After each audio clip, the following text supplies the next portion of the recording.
السلام علیکم ګرانو مینوالو. امید لرم چې تاسو ټول به روغ جوړ وئ او د ژوند په مزو کې به وئ. دوستانو نوی ویډیو کې درته هرکلی وایم. دوستانو یوه بله ډیره افسوسناکه دردناکه واقعه مخې ته راغلې ده. د کوهاټ سره تعلق لرونکی یو ښایسته ځوان دوستانو خپل ملګري ډیر په بېدردۍ سره قتل کړو. دوستانو په څه وجې قتل کړو، اخر کومه ګناه یې کړې وه چې قتل کړو او څه کله یې قتل کړو. دوستانو مکمل معلومات تر سره په دې ویډیو کې شریکوم. زموږ ویډیو در سره تر اخره وګورئ چې د مکمل معلومات نه خبر. دوستانو ویډیو کتونه مخکې که تاسو زموږ په دې چینل کې نوي وئ نو زموږ د چینل مخه در سره ضرور سبسکرایب کړئ چې زموږ کومې نوې ویډیوګانې راځي چې هغه تاسو ته په اسانۍ سره در رسي. او د دې سره د ټلۍ نشانه مو وایي چې تاسو د تازه معلومات نه زر تر زره خبرېږئ. دوستانو ډېر افسوسناکه دردناکه واقعه مخې ته راغلې.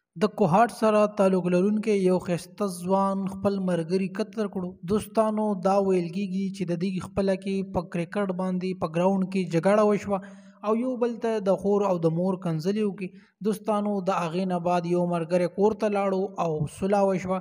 دوستانو د هغې چې کله کور ته لاړو 2-3 غنټې بعد دوستانو هغه راغلو او هغه سره تماچه وه او هغه په خپل ملګري ډزې وکړي او دوستانو خپل ملګری ډیر په بېدردۍ سره قتل کړو.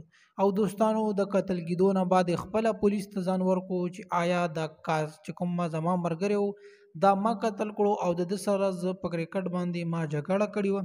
دوستانو د وړې خبرې نه د لاسه یو ښایسته ځوان د دې دنیا نه لاړو.